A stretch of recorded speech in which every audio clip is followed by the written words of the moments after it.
Oke, udah mulai ya. Yuk. Satu, dua, tiga. Assalamualaikum warahmatullahi wabarakatuh. Di sini kami dari kelompok 13 yang beranggotakan Adam Fikri Fatoni, Gibran Hantayuda, dan Lutfi Tufail Asidiki. Di sini kami akan mempresentasikan riset aplikasi inovasi partnership for the goals di era digital 5.0 untuk kemudahan sponsorship dan promosi dalam mata kuliah Logika dan Penalaran Ilmiah dengan dosen pengampu Ibu Aam Aminingsi Jumhur, PhD. Yang pertama di sini kami akan membahas latar belakangnya. Latar belakangnya yaitu kami dalam mengajukan sponsorship untuk mendukung sebuah event itu memerlukan usaha yang besar dan struktur. Dalam proses pengajuan sponsorship dapat memakan waktu dan tenaga tentunya, terutama jika dilakukan secara manual atau melalui pengiriman email.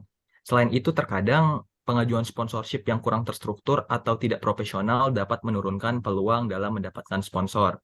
Nah, dalam kondisi pandemi COVID-19 yang sudah berlalu, itu banyak sekali event yang terpaksa dibatalkan atau ditunda, sehingga mengakibatkan banyak sekali event organizer yang kesulitan untuk mencari sponsor karena minimnya event yang dapat disponsori.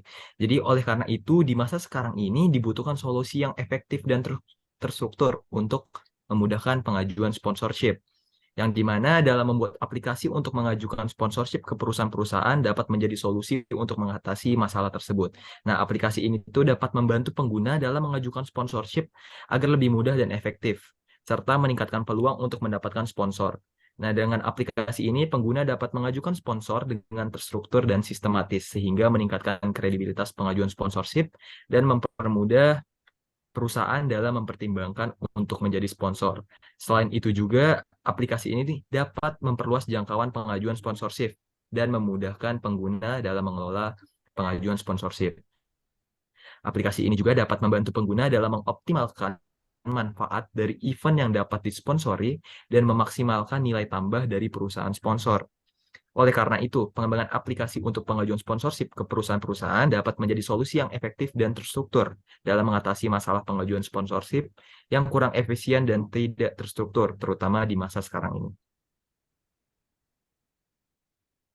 Baik, selanjutnya itu ada rumusan masalah. Seperti yang kita tahu, mengajukan sponsorship untuk mendukung suatu event memerlukan usaha yang cukup besar dan juga terstruktur. Proses pengajuan sponsor ini dapat memakan waktu dan tenaga, terutama jika dilakukan secara manual. Oleh karena itu, aplikasi ini dibuat untuk memudahkan dalam pengajuan sponsor secara efektif yang nantinya dapat meningkatkan peluang untuk mendapatkan sponsor. Dari rumusan masalah ini terdapat juga manfaat, yaitu manfaat bagi pelaksana event. Yang pertama, memudahkan dalam proses pengajuan sponsor. Kedua, menyediakan informasi terkait perusahaan yang sedang membuka kerjasama terkait sponsorship. Selanjutnya, bagi perusahaan sponsor. Pertama, memiliki platform informasi mengenai event yang sedang mencari sponsor. Kedua, memiliki akses penerimaan sponsor dari para pelaksana event. Lalu ada tujuan memberi kemudahan kepada pelaksana event dan perusahaan penyedia sponsor untuk saling menjalin kerjasama secara optimal dan juga efektif. Selanjutnya, saya akan menjelaskan tentang metode riset. Metode riset dibagi menjadi 4 pilihan: jenis penelitian, analisis data, populasi dan sampel, dan teknik pengumpulan data. Yang pertama ada jenis penelitian. Penelitian ini menggunakan metode kualitatif dengan pendekatan studi kasus. Yang kedua ada populasi dan sampel. Populasi penelitian adalah seluruh masyarakat dalam penggunaan aplikasi inovasi Partnership for the Goals. Sampel yang diambil adalah mahasiswa yang terpilih aktif menggunakan aplikasi tersebut. Yang ketiga ada analisis data. Data yang diperoleh akan dianalisis dengan metode analisis kualitatif. Hasil wawancara, observasi, dan studi dokumentasi akan disajikan dalam bentuk deskripsi naratif, kemudian dianalisis untuk mengidentifikasi tema dan pola yang muncul. Yang terakhir ada teknik pengumpulan data. Teknik yang digunakan dalam pengumpulan data adalah wawancara mendalam, observasi langsung, dan studi dokumentasi.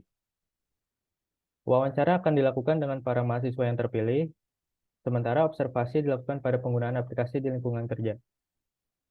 Nah, studi dokumentasi akan dilakukan pada dokumen-dokumen terkait dengan penggunaan aplikasi tersebut. Dengan cara menulis untuk majalah yang efektif adalah dengan mengetik kata kunci yang sesuai dengan judul artikel. Yang kedua adalah melakukan pencarian teks lengkap. Yang ketiga, melakukan evaluasi jurnal berdasarkan abstrak jika sejalan dengan tujuan penelitian.